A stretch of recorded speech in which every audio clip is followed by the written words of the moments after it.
Good evening, everybody, and welcome to Mriner of Spirit.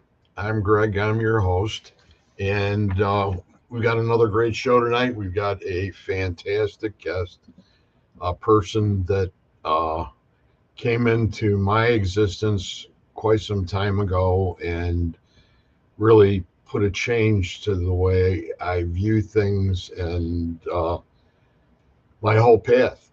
So as far as my spirituality is concerned, and helped me out considerably and made a big difference. And she's great. And before I bring her out, I want to go ahead and mention a few things. And the first things that I want to mention are the people that I support. And I support Autographs, and that's with Tim Miley and his wife Lauren, and they do fundraisers for raising contributions for animal shelters and dogs. And what he does is he does events. And if you've never been to an event that Autographs holds, it is a great time for you to go ahead and it's well worth your time and effort and money to go ahead and go to see his event, because he has, I always think he has the best of speakers and various topics, and it's all pertaining to certain parts of the paranormal and spirituality and things like that. So I've had the pleasure of being with them twice, I think, and the first time was at Robin Terry's Haunted Hour. And now I got carried away a little bit there. But anyway, the second, if you find them, check them out. The second one is PKC Paranormal Kicks Cancer with Chris Gaskowski and Alex Wilkinson. And they do basically the same thing, only all their funds and the money that they raise on haunted houses, and they'll do investigations at haunted establishments, and all that money goes for cancer research, which is really great. And then the authors that I pretty much really like, and they're people that have all been on my show, and it's gotten to be quite a list, but it won't take but a minute or two. But anyway, I start out with Bruce Holliday, Tobias Wayland, Adam Benedict, Kathy Kressel, Barnaby Jones, Sherilyn Cotter, Dr. Heatherly Langdon, Lynn Monet, Ron Iacovetti, Victoria Munday, Tony Rathman, Natalie Jones, Patty Negri, Sylvia Schultz, Amelia Cotter, Rex Nielsen, David Sloan, Christina Bloom, DAY Song, and Joseph Hallant. So that's that. There's a couple more, and there's one that's going to be added onto the list, and we'll find out what her book is about after we start to talk to her. But without further ado, I want to bring on my guest for tonight. She's a fantastic lady, and like I said, she's every bit of what I said. And this is Dr. Becky, or Dr. Rebecca Foster. And she's, let me go ahead. I got to get my cursor down there. There she is. Welcome. I'm glad to have you. How are you? Oh, I'm okay. Good. Excellent. Thank you for having me. Oh, it's great having you here finally. I know. Finally, we were able to get our schedules worked out. We've been on a long road, to say the least. It's been a long time.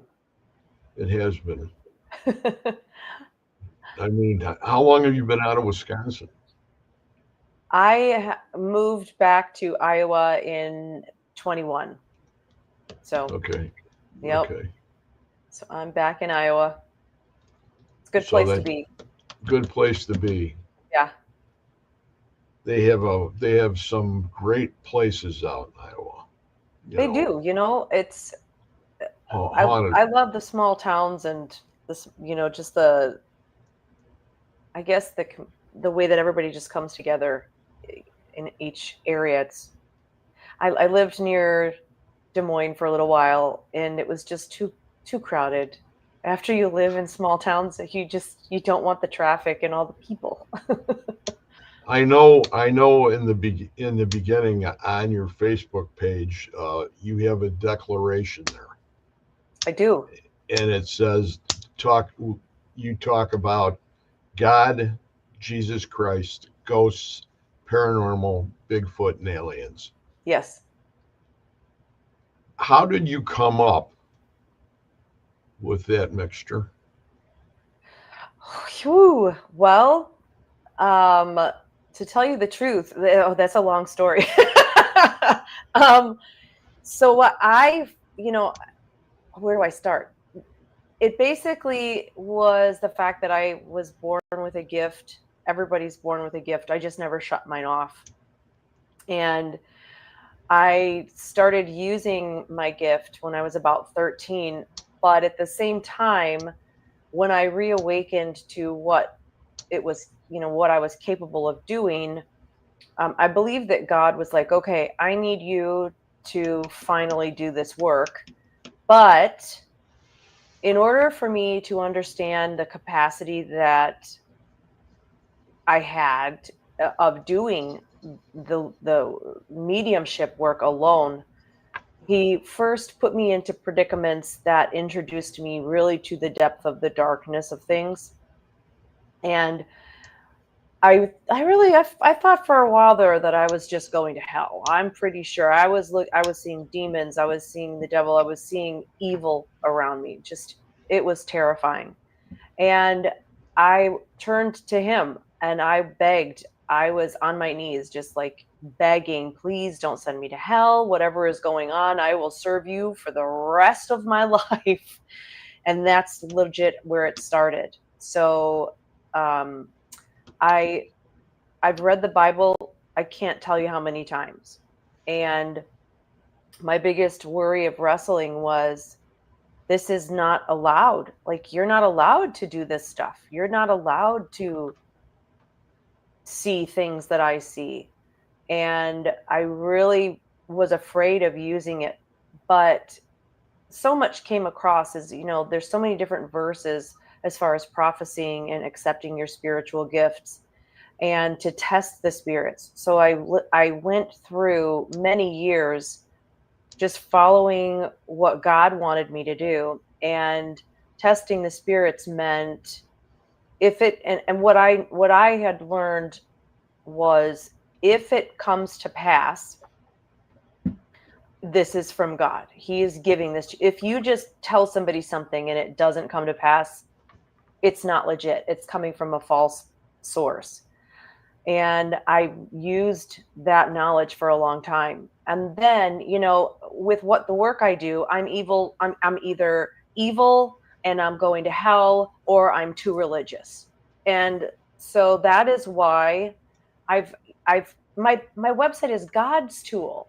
I am a tool of God. That's it. I am whatever he wants me to do. And I have had people get readings from me and then give me bad reviews because all I did was talk about God in their life, or how God was giving the message. So that is why the declaration is up there that says, I talk about God, people. I talk about Christ. I talk about all this stuff. So don't get a reading from me if you don't want to hear about God. And, it's funny because there's always something that happens that causes new rules to be written. And I often wonder about one that I once saw on a curling iron that said, don't use while you're sleeping. So that's really, but also just tell me when to stop. So I knew, because if God is real, the devil is real. I've seen all of it. I have seen angels that are 8 feet tall, 9 feet tall, standing at the end of my bed. I've seen ghosts. I have, when I was little, I had, I don't even know how many there were, but they were about this big. They were like little trolls, gnomes, little people, and they were bright colored, and they were magical. They could move in and out of glass and walls like it wasn't even existent. And they used to show up and they'd like flip around each other and dance. And they didn't really do any, they didn't sing, they didn't do anything. They laughed and giggled with me and helped me fall asleep. And I knew if they exist and everything else exists, then Bigfoot obviously has to exist. And then when I was 8, I saw a UFO up close. And then what I truly believe, whatever was in that UFO showed up a few nights later at the end of my bed. And there was 2 of them just standing there arm in arm. And they just kind of looked at me and went like this and smiled. And I was like, oh my God, am I awake? I was like literally hurting myself to make sure I was awake. So then I had my experience with Bigfoot, and or with a Bigfoot. So it's just, that's been the conglomeration of all of that stuff. It's amazing. Yeah. Now you're sitting there, and where do the tattoos come into play on this? So I first of all, I love tattoos. I always have. I got my first tattoo when I was, I think, 22 or 23 years old. And so over the years, I've been tattooed. And when I was in Wisconsin, a friend of mine has a shop, and I met her on my galleries and stuff that I was doing online. And so she was just down the street. I go get a tattoo from her. COVID happens, and she was considered an essential business. So I spent my entire $1,400 stimulus check at her shop. So then when I ended up moving, I said, I need to know how to tattoo. First, I paint, I burn, I do all sorts of artistic things. Now I need to learn how to tattoo because I need to do this. So we kind of swapped wares, and she started picking more up on sacred geometry and spiritualism. And then I started picking up the tattooing. And so that was in 2020. And that's really where it went. And my whole life is what I do spiritually, my readings. So I kind of put off entering into a tattoo shop. Plus, I couldn't find anybody that had the same ideal as me when it came to humanity and helping people. And I went to work. This was such a fluke. I went to work at a school in Western Iowa as an associate teacher. Now I have my doctorate, I have my MBA, I have taught at Indiana University, and I'm walking into a middle school, God only knows why, to be an associate teacher. I tell you, it was the most humbling experience of my life because nobody there knew me or my background, and I was literally a peon. And I said, okay, I don't know why you want me here or what for what reason, but I'm going to do this, and I'm going to swallow my pride in all of my education, and I'm just going to do this. And I ended up, because I'm super cool, I ended up making friends with, or at least supportive friends with, a group of girls in the 8th grade class. And was it? Yeah, it was the 8th grade class. And one of them, she'd come to school every day with scars and new fresh cuts across her wrists and her ankles. And she would try to hide it, but it was very apparent that she was cutting herself. She was very much into self-harm at the time. And then I noticed that there was a whole bunch of girls that were doing this. And I went to her and I said, look, girl, when you are 18 years old, you come to me and I will cover all of these scars for free. We're just going to put all of that to rest. And it hit me. This is what you need to do at your shop. And I didn't have a shop yet. So I ended up moving again more towards eastern Iowa. And because of her, I realized I can have my shop. I can do tattoos, readings. I'm also a spiritual life coach, and I'm a licensed holistic practitioner. So I was able to bring all of that together into my shop. I cover scars, like cutting scars and mastectomy scars. I cover them for free. And you'd be amazed how many people are out there that have self-harm scars. And I love putting those things to rest. Whatever it is, big as it is, I don't care. I've covered whole thighs. So then it's Doc Foster's Tattoo and Spirit Therapy. And I love the work that I do there. So it's pretty awesome. It is really, really awesome. Yeah. To help people like that, you know. Yeah. Yeah. There's a lot of people that still carried those, even the people that I knew, like in AA, you know, Yes. for all those years, that it was like they would actually try to keep it covered. Yeah. And it was like, well, you know, you're starting a whole new trend, if not already. It's, you know, how long you've been doing it out there. How many years has that been going? I have been tattooing for 6 years now. So you must be very accomplished. You do a lot of devils? No. No? No. I will not tattoo anything that's devilish, satanic, or anything like that. And partially because I'm very cautious about what I tattoo on people, because it's literally a talisman. And I like to know the purpose behind a person's tattoo. Maybe it's for fun. Maybe it's super meaningful. But when I'm tattooing people, I'm also channeling everything. I'm reading them constantly. I'll be tattooing somebody and their mother shows up to talk to them, talk about their tattoo, or their loved ones will even help them design a tattoo. So if somebody comes and says, I'm thinking about getting a tattoo, it's for my mom, she's passed. Okay, don't say any more. And then mom will help me design the tattoo for that person with all those little elements that are between them, which is pretty cool. But I put my energy into that tattoo while I'm creating it. And so I will not do anything evil or negative or hateful ever at all. And I will also talk people out of stupid tattoos. I just won't let them. I just won't do it. You like frogs? Yes, that's so funny that you would say that. Frogs. Yeah. Absolutely. Yeah. I just had it.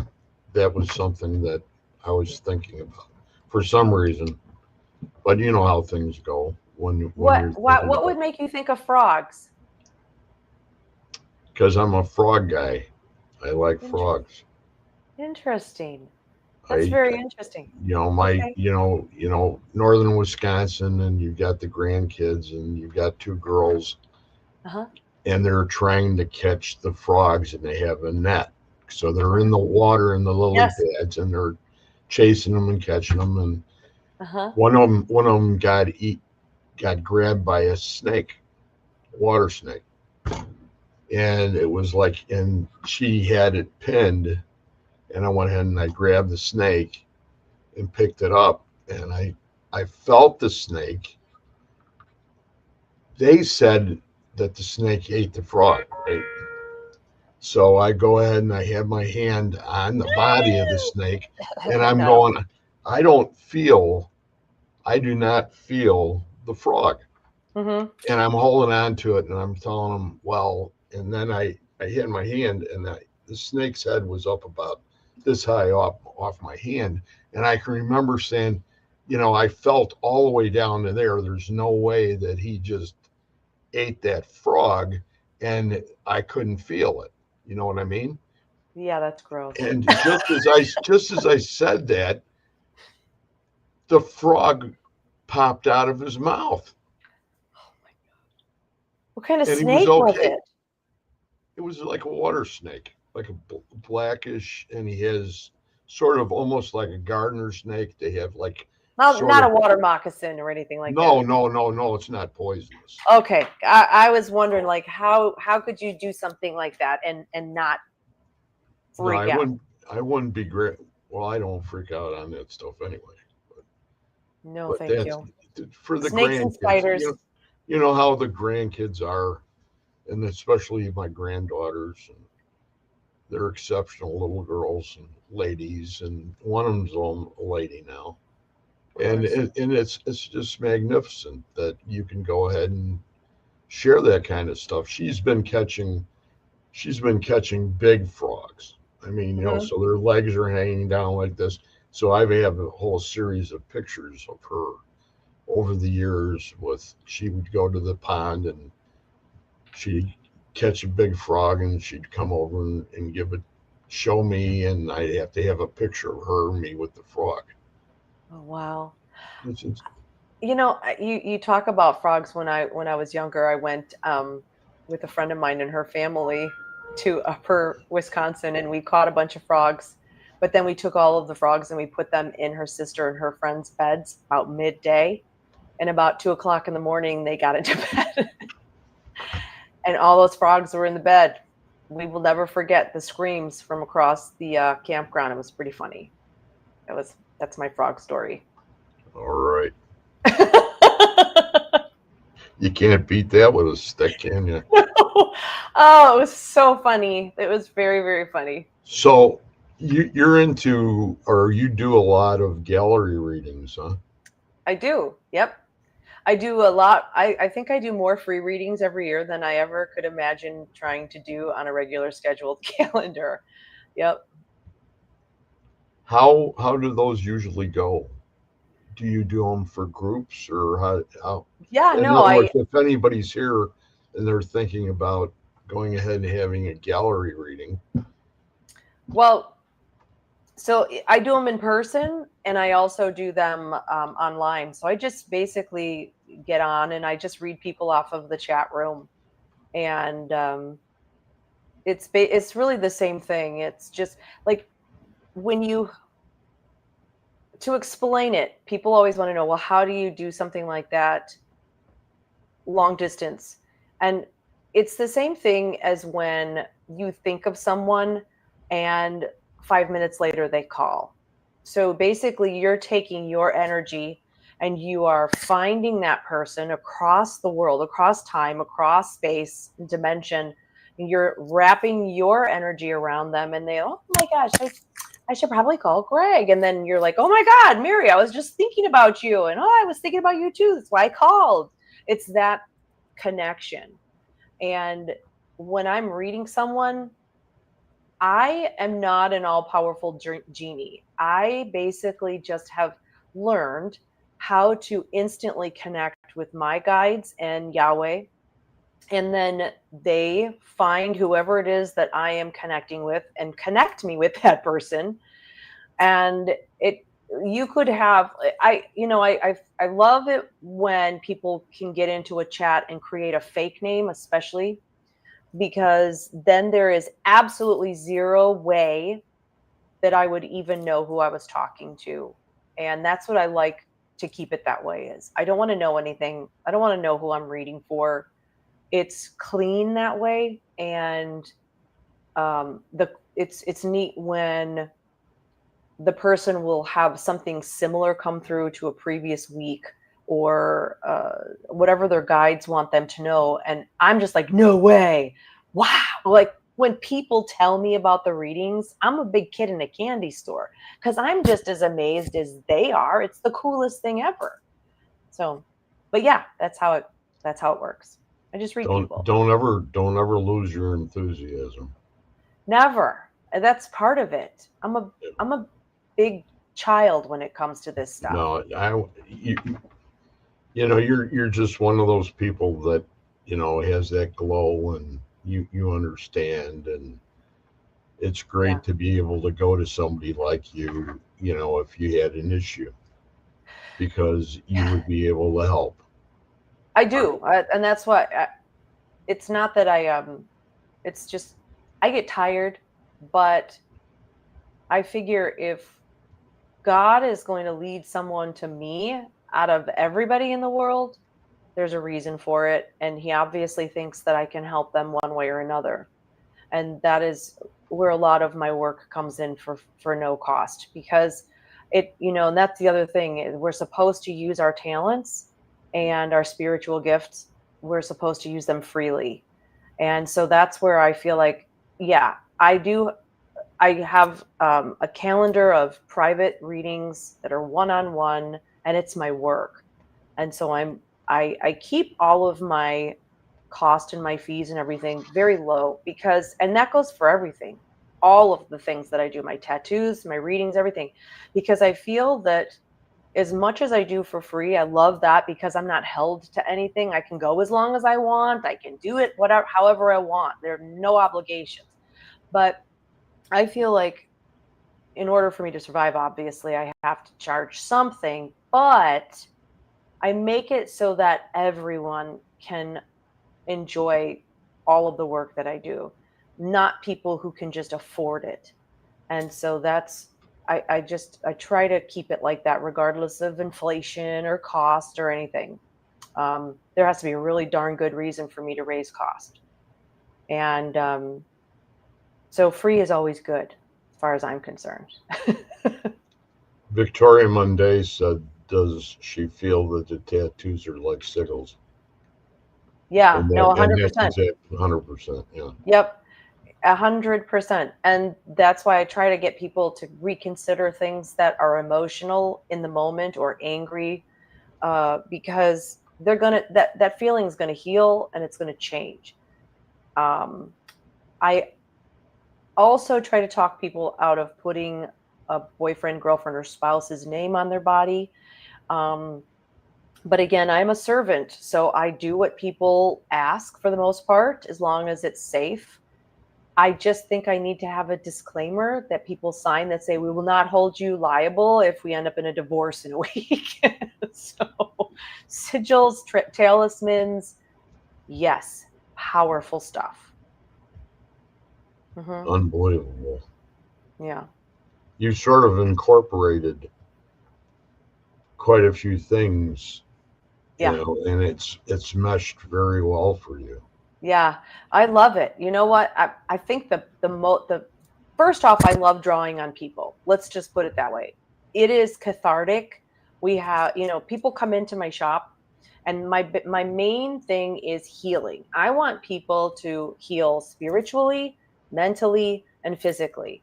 So I have gone with like the high chakra colors, turquoise. Everything is turquoise. Everything is just to get people into a calm state. And then I play only instrumental music, because people come into my tattoo shop and they fall asleep because they're just calm, they're coming down from the day. It's legit therapy. And we as you know okay, if people come in with a group, they know what they're walking into. They know that I'm a medium. They know what I do. But and then, we just have fun with that, with talking and discussions. But there are times where people will just sit in my chair and they're dealing with the release of pain through the tattoo, but they also just start talking, and they will release all of their pain and what they're going through and what they're dealing with, and it's a healing aspect, and that's ultimately what my whole purpose is to help people to recognize and acknowledge and then deal with whatever it is they're dealing with in life. Does your clairvoyance come into play through that too? Oh gosh, yes. So not only sorry, somebody in your chat room is pulling on my energy because my eye just closed. Who would that be? I don't know. I don't Stop know. it. Stop it. It's okay. It just happens. Someone might be trying to get my attention, but well, I do use the clairvoyant aspect to not only design tattoos for people, because I draw everything. I design everything that people get, unless someone comes in and goes, I want this right here, don't change it, this is exactly what I want. Unless it's a portrait or a dog, exactly what they want, I will design it, and I just draw all day and all night for people. But when I'm tattooing people and they're not only sharing, but I'm also like, they have family showing up that are wanting to talk to them, I'll just be like, just so you know, do have some stuff happening. And it's so funny too, because there's a ghost in the building, and he's a friendly dude. He's not just in my shop, but he's in the building. And when I have people in my chair that he doesn't like or trust, he will set off my car alarm. He'll make noise. He rattles the door handles. The other day, I had a client in the chair, and he threw one of my books off of a bookshelf. And I was like, holy, we both jumped. I have a needle in my hand. And she's like, what was that? I said, oh, it's just my ghost. It's okay. It's fine. And then she was sitting there. I said, are you okay? And she goes, I'm just a little weirded by your ghost. I said, no, it's fine. He's not setting off a car alarm, which means that he doesn't want you gone. So it's pretty funny stuff, actually. Oh, that's great. That's great. Yeah. That's for sure. Yeah. But we've got a bunch of people in here that are a lot of people that are in the Psychics Unite group that we have, and that Barbara Spear and Carol Garcia and Brandon Cooper's here. Hold on. I'm in private chat. Let me get into comments here. Okay. All right. There we go. All right. And Victoria Monday. You know who she is, of course. Yes. Hello. She's from out in Texas. And then Kim Baranski's from out by past you, and she's in Arkansas. Okay. And she's a great lady, and she's part of that same group. And now here you go. You got Bigfoot and the Bunny Media. So that's Chris Carr and Kristen Johnson from up in Connecticut. Nice. And, Nice and meeting they everybody. and they all they had two shows, and they're like taking a hiatus right now. Uh-huh. But their shows, I always tell him every time he would come on. The one was it's Bigfoot and the Bunny, and the other one's Dark Horse Paranormal. And Okay. he has an intro to it where he did the whole entire intro himself, and it's got Nosferatu in it, and it's got the coach the coach goes driving away, speeding away, and he did all the music for it. I keep on telling him that out of all the intros of all the shows that I've ever seen on any of this, he has got the number one intro. That's awesome. If you ever get an opportunity to check it out, it's absolutely amazing. Okay, I will do that. That's very cool. It is. And Oh, what I just saw something. Oh, Adriana's here too. She's from up on the East Coast too. She's part of the group. Uh, I was going to go ahead and ask about you. You went ahead and I read something pertaining to the fact that well, you're on YouTube and TikTok too, right? Yeah. How do you take to that? Out of To which curiosity, one? to TikTok. Well, TikTok actually, I I started just getting on and doing 1 minute readings for strangers. That's really how it got so big. And I just get on when I'm bored and I read people for a minute. That's how How I've could done it. how could you get bored? I know, right? But there are days there are days when I have downtime, and if I'm sitting around, I don't really like sit around and watch TV. Um, I'll put the TV on, and work it as a background. But if there is downtime and I have a moment to sit and watch TV, I will get on and I'll just read people on TikTok. And but I will say, okay, I there is my account on TikTok, but there is another account that stole there's like 10 of them, but I've had them all shut down. And there's another one that stole all of my pictures, all of my videos, and people have been like, "Hey, is this you asking me for money?" And I'm like, "No, I don't do that." And I look and find out that this person has like 25,000 followers that they think is me. So my TikTok is a picture. I am in black and white and I'm standing next to a table with a candelabra. But they stole my other photos. And so, yeah, it's Dr. R. Foster, the whole thing. My name and my at Dr. R. Foster. And they have a Dr. R. period Foster. I don't put hyphens or anything in my names. It's always just Dr. R. Foster. And yeah, so you have to be careful because there are fraudulent, and Instagram, there's fake.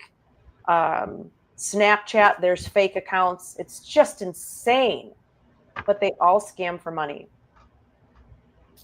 So what do you how are you projecting, say for instance, because you have a business. How are you projecting into the future as far as what is there anything you have on the horizon that you want to incorporate into everything that you're doing right now? Um, well, I'm sorry, my eye again. That's okay. My biggest thing right now, where work is concerned. So there was a time when there were two actual television shows. There was one television show that I had told you about a long time ago. That kind of I walked away from that because there was massive personality conflict. And then the next one we were doing, that never came to be because it was at the same time that everything collapsed and all the shows were pulled off of the programming. Everything was just pulled off except like one show, and it's still on hold. It's just kind of sitting in agents' offices. So that was my whole thing. The only place that I really have to go with my career, aside from what I'm doing, is to bring it to the people in a bigger audience. And um, the problem is that I've run across several agents and shows that um, they want to tell me what to say and how to say it, and that's fake.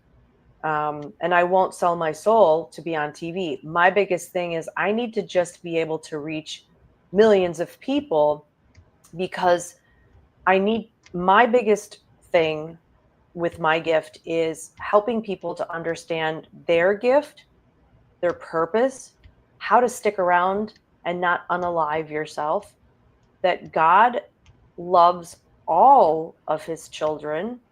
And just like any parent, like any good parent. And the whole thing is to get people to really realize the collective that we are all attached to, like a giant placenta and umbilical cord. And all of the hate that goes up every single day feeds that placenta and then drains and rains down into all of us. And then people want to know why they are stressed out and anxious and having a difficult time. And the only way to combat it is to send up love and send up gratitude and thankfulness, love, all of the higher level frequencies and vibrations. And you know what's funny is not to get off on a tangent or like on a toot toot, but I will say this: since 2018, prior to that, when I would read people, maybe 1 out of 100 would present with any kind of, hey, wake them up further. They have a gift I need them to start using. And then 2018 hit, and all of a sudden they brought about whole new aspects of hybrid involvement where the souls are concerned. And then it was 5 out of 10 were awakening. And at the same time, if you go back, you're going to start to pay attention to the programming on TV. And it's all of these things you're feeling, that's anxiety. So let's put you on a medication that completely knocks out your pineal gland and any ability to actually feel, think, and see something spiritual. So I know that people are waking up to who they truly are in the core of their spirit in this meat sack. But we have a lot of, I don't know if it's government or if it is other elites or beyond, that are like trying to completely stifle that. And when I read people, I'm a medical intuitive as well. If I see them with a dark shadow on their back and they're dealing with anxiety, I know what they're dealing with. But I will also medically look at them and decide, oh, no, you do have something chemically going on, or you have an imbalance and you could use this to help stave that off. And I'll offer them different opportunities and different ideas to help deal with something like that. But ultimately, the scary part is that so many people are awakening and they're feeling anxiety and they're feeling stress and they're getting nervous and their ears are ringing and their vision is going bad. They're not sleeping properly and their relationships are falling apart and they can't understand what, but instead they go to a doctor for help and the doctor's like, here's a script, take this and you'll be fine. And that it really needs to like be addressed. And that is my goal, is to help people realize so many things about who they are that they already are doing and aren't paying attention to it. Oh, everybody has gifts. Yeah. Or they're given gifts. Yep. Whether they use them or not is totally up to them. Some people don't. They don't want to. They're afraid, which is true. I can remember my father, and we were at Gettysburg, and we had just gone through like about 5 hours of an experience that was mind-boggling, to say the least. It was everything, every sound that was possible at Gettysburg all came to us, and heard all of it. And I was 10 years old. And at the end, my father grabbed me after we talked to the ranger, because back then, you didn't, if you got back to your neighborhood, wherever you lived, you weren't going to go ahead and go down the street and say, hey, guess what, and then they're going to go ahead and say, oh boy, you belong in a home. Back then, or you need special counseling. But I can remember it happening, and he just sort of grabbed me by the arm and he says, when we get home, you don't mention this to anybody. Yep. And that sort of made a point of sticking in my head, because now it's not the case. Well, there she goes. They were reading my mind, by the way, that last question that's up down there. That's why I laughed. But really, before I address that, to add to what you're saying, when I was first coming into using my gift, my mother took me to a psychiatrist, and this guy gave me this 500 question psych evaluation. And it asked, do you see the devil? Do you see ghosts? Do you see this stuff? And I'm like, yep, yep, yep. I answered it honestly and truthfully. And when we got the results, he said to my mom in front of me, either Rebecca lied or she is completely crazy. He said that in front of me. And I said, I'll take it again. Let me take it again. Do you see ghosts? Nope. Do you talk to the devil? Nope. Do you see it? Nope, nope, nope. And I took the test. I handed it to him and I said, Ma, if you ever bring me back here again, you will never see me again. And she did not believe that I could do any of this until I was well into my 20s. So I was alone. If I'd have listened to my family, I would not be here with you right now. In so many ways, I would not be here. Do you think that part that you just mentioned is intricate in your pursuit of the things that you try to accomplish with? I think so. A huge part of it. I mean, I know that I read past lives as well, and I know several of mine involve where I was gifted, but at the time it was looked at as a crazy thing, and I'm almost guaranteeing positive. I don't think I was the doctor at that hospital. I'm pretty sure I was a patient, and I think that's where my original claustrophobia kicked in, was because of that past life. I've overcome that. But I want people, yeah, exactly. I want to help people. Like when I first started with my doctorate, I was going to do clinical psych. I was going to help diagnose and treat people. But as I was going through the program, I realized I can't ethically do this. One, because I can read the person. Two, because I'm a medical intuitive and I can see if there's something actually wrong. And so I can't, as a doctor, you have to treat according to the book. You can't, oh my God, I would be thrown in jail. So I quit that program and then I restarted my doctorate and got it in health sciences so that I could run a hospital at some point if I wanted to. But I don't want to. I don't want to do that anymore. So I taught. But I think it has a lot to do with it, with helping people who don't have a voice. But to address the 3-eye atlas, the flying interstellar cat turd, I think that's funny. First off, I can tell you that regardless of what it is, we're being lied to about all of it. And we have,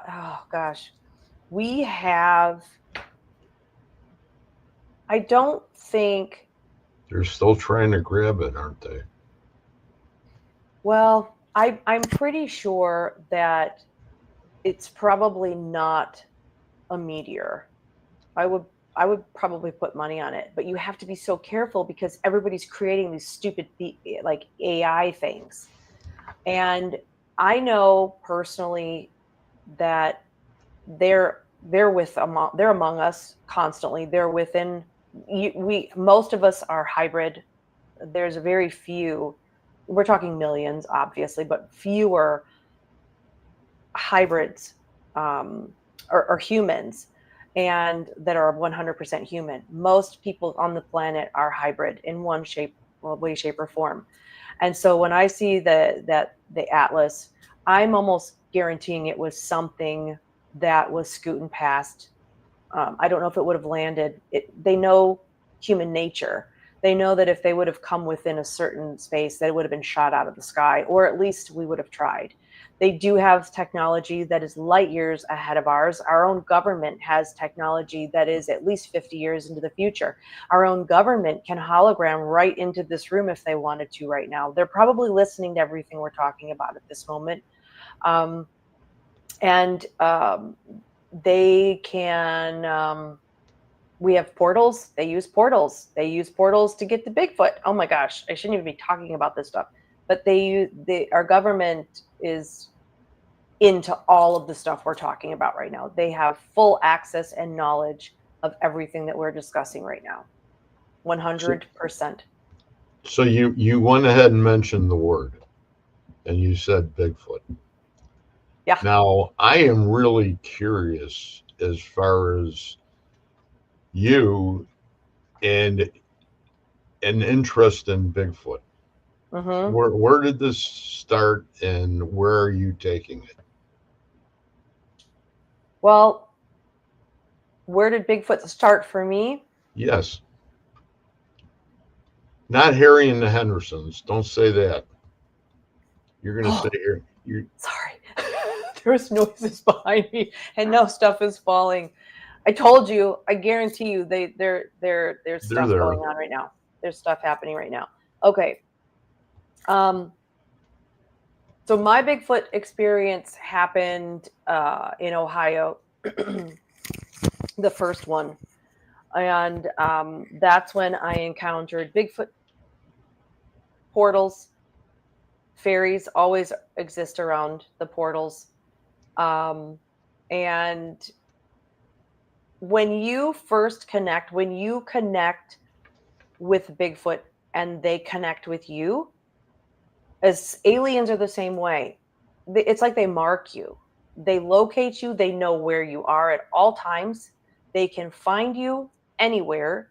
And so there was that experience in Ohio. And what I call them is like a pod. They move in pods.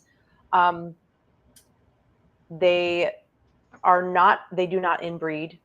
They move around to ensure that they have outside family to create and create mates and partnerships.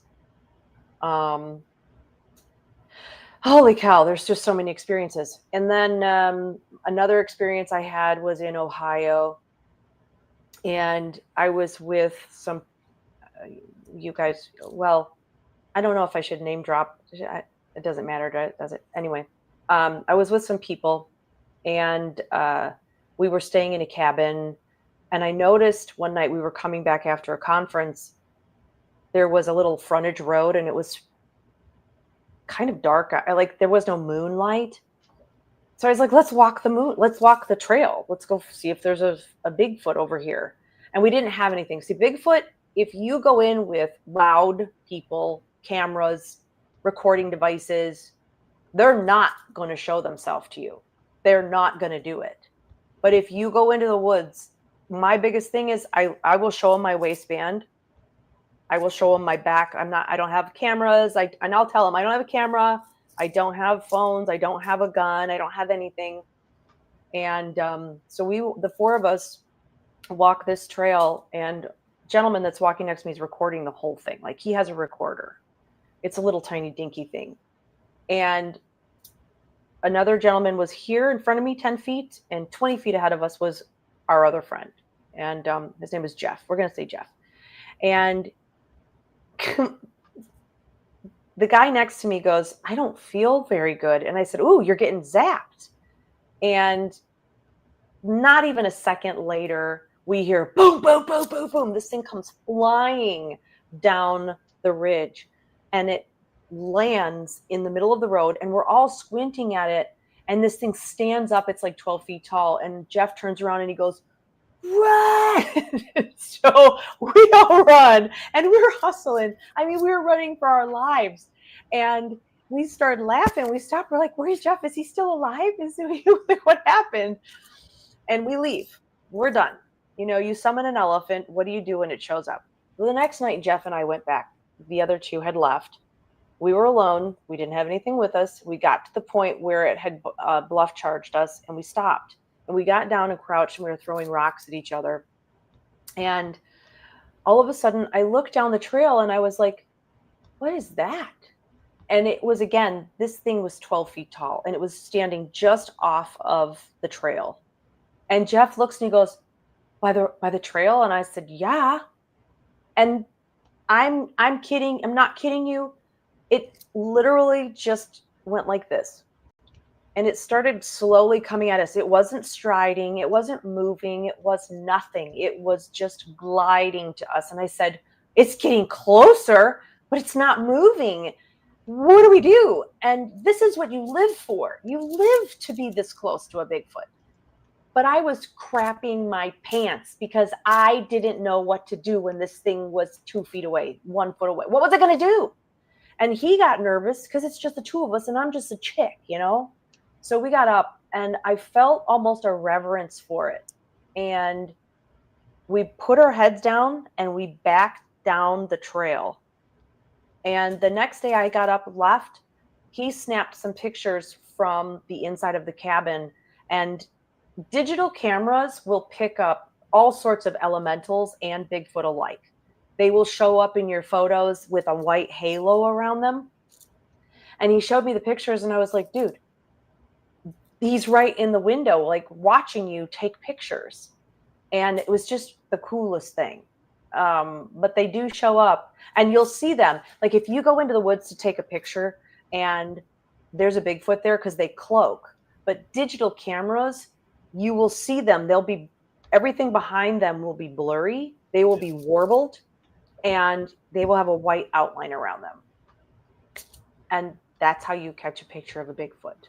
They don't realize it, that you can do that, but they are smart. I got hit on the back by one a couple months ago, and I was 20 feet up on a back deck, and they are silent, but just got smacked on the back, and we were meaning to reach them, but there's so much we could talk about. I have so many stories. Bigfoot's real. Elementals are real. Fairies are real. Gnomes are real. Trolls are real. They're all real. Yeah, they are. Mm-hmm. Some people won't agree, but that's up to them. That's fine. And you know what? I don't care. You don't have to believe. People do not have to believe, and I am not here to convince them at all. Right. Not at all. I just can't imagine living like that. Can you imagine, like, living, not thinking any of that stuff is real? It's just like, I don't even understand it. It's like life. Well, those are the same people that are really screwed up about this atlas. Yes, interdimensional beings. They are. Yeah. They travel through portals, and they're interdimensional. I saw a video of two guys that were on one side of a creek, and it was a wide creek, and on the other side was where they had seen this Bigfoot before. Mm-hmm. So they were waiting, and the Bigfoot came down and started going down the path, and right in the camera itself, it was there, and then all of a sudden it just sort of faded, and then it was gone. Yeah. And it was like, cool. Very, very, very neat. You know, for all the things that you do, and you know, I was going to say, I go up into the Northwest, up in past Seattle, quite a bit, because that's where my daughter is and her family, and I've been waiting, but I always bring up Perry and the Hendersons because I think that's just the neatest thing, you know, and people just thought there's no way back then. I have places on a Lake of the Woods, Ontario. Okay. And I've been going there for probably 40 years now. Almost every year. The last 2 years I haven't been there. But we would go around island. We're fishing for big muskies, and we're going around these islands, and we've done it forever.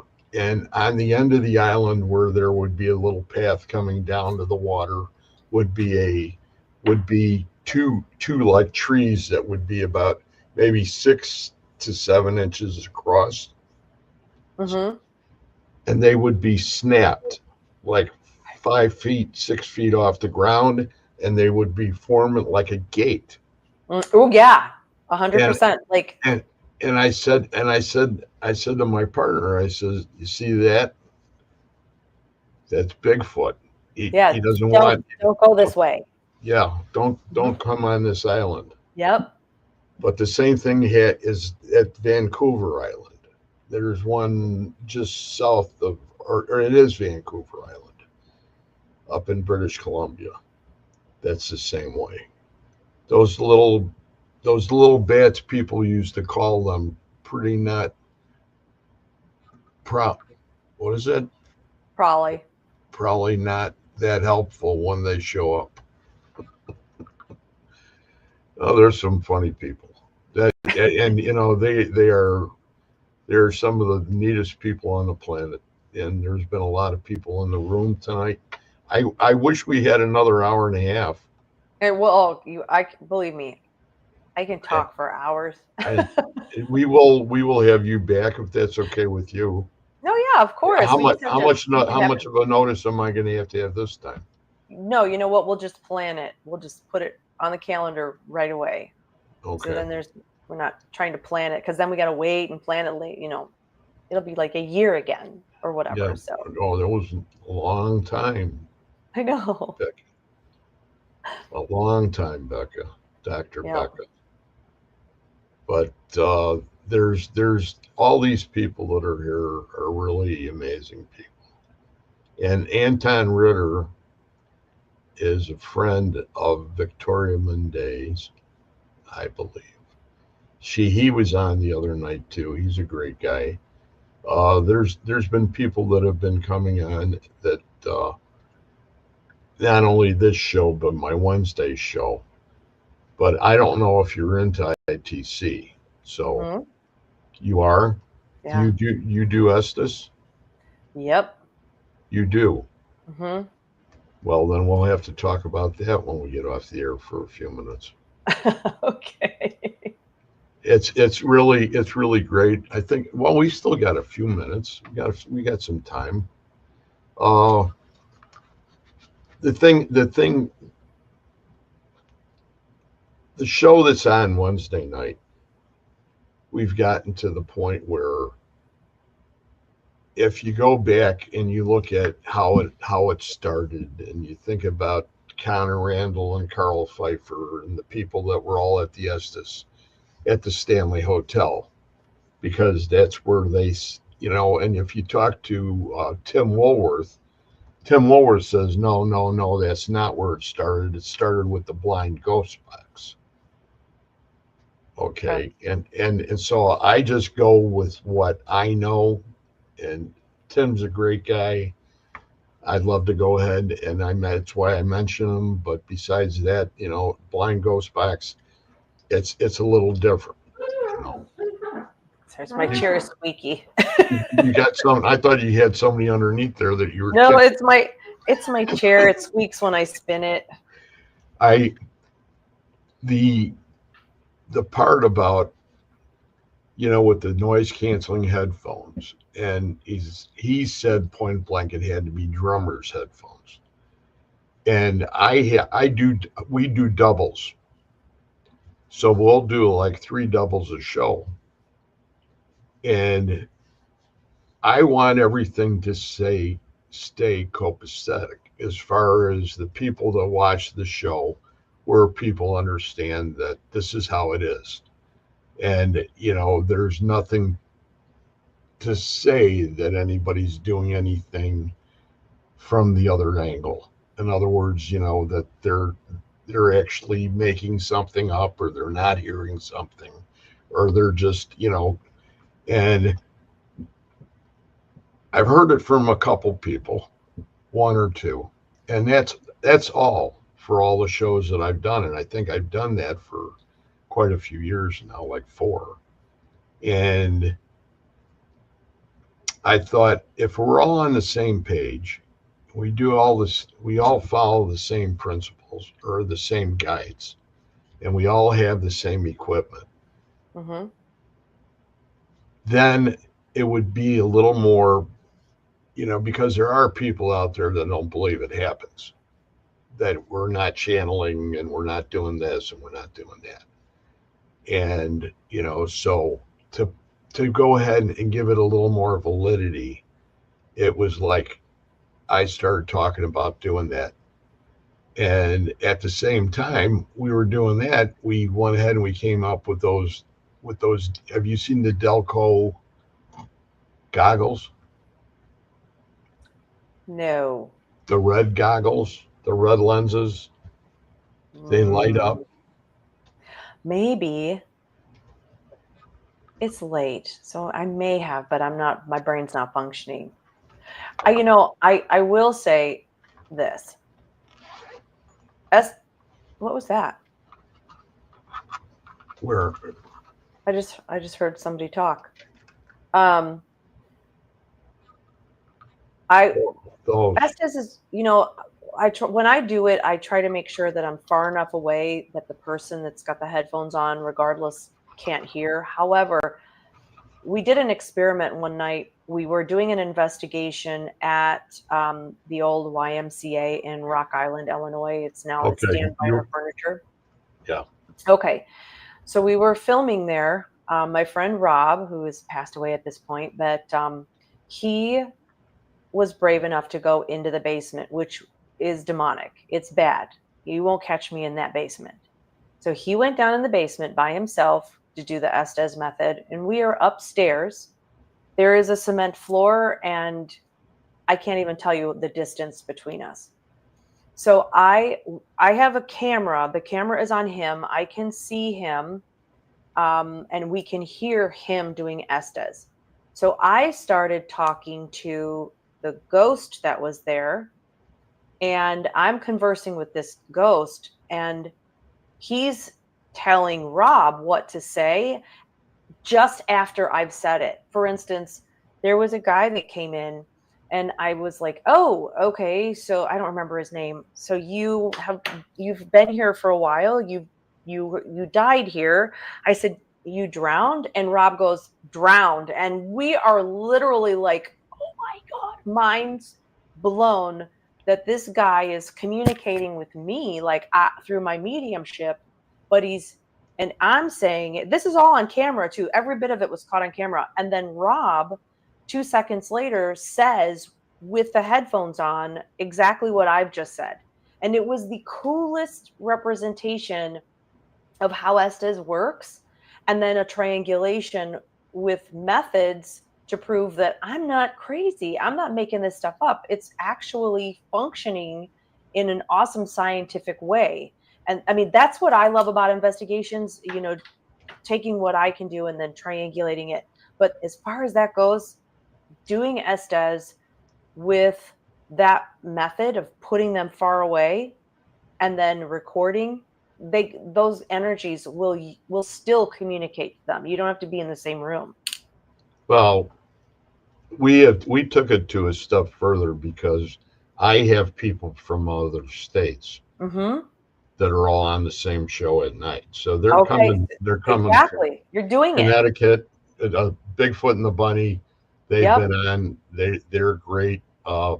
Perfect. There's other people in here. Victoria Monday. She's from Texas, and she's on the show too. She was just on the other night again, and she uses a gazing ball. Okay. And she's just amazing with that. And it's the same thing. She uses earpods or whatever they are, and has it turned up all the way so that she can't hear anything at all. Got it. But it's just amazing that. But I thought I'd bring that up. I'm sorry I got a little bit too lengthy as far as me being paranoid with some people that have, it's like, forget it. This is the way it is. And keep it on the up and up. And if you run it right and you have good people with you doing the sessions, that's all you can ask for. Exactly. And spirit takes care of everything else. Yes. Exactly. So you're right. Well, for once. That's funny. I want to say thank you very much. It's 11 after. Yeah, no, thank you for having me. You're probably tired, and I'm tired. And it's just awesome that you've been here tonight, and it sort of completed something that I really wanted for a long, long time. And Sweet. I'm glad you were here. And there is so much that we're going to have to do another one. Yeah, And no, we can do, there's so much to talk about. Absolutely. right, if you want to do it, I don't know how much of a lag you want, if you want to wait, or if you want to do like in December, or you want to wait till January. January probably would be better with the holidays and everything, right? It might be. It might be. Okay. My December is kind of chock full right now. Okay. December is. Is November. January January looks like it would probably be better. I don't think I have very much in January yet. Friday night, Friday nights. 9 o'clock Central? Mm-hmm. We'll do it that. Just shoot me one of the dates and I'll put you Okay. on my calendar right away. That sounds like a And deal. I'll do it. Dr. Becca and Dr. Rebecca Foster, thank you very much for being here Thanks, Greg, tonight. for having me. Oh, it was awesome. Thanks to everybody in chat too. Good to meet you. Oh, there's a lot of great people here, and I think they really had. It was well worth the price of admission tonight. Sweet. Excellent. Okay. You take it easy. Take care. Good Love night. and hugs. Bye-bye. Yes, you too. Bye-bye. Bye. And I'm going to put you in the back room, and I'll close everybody out. So.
Ha ha ha ha ha ha ha.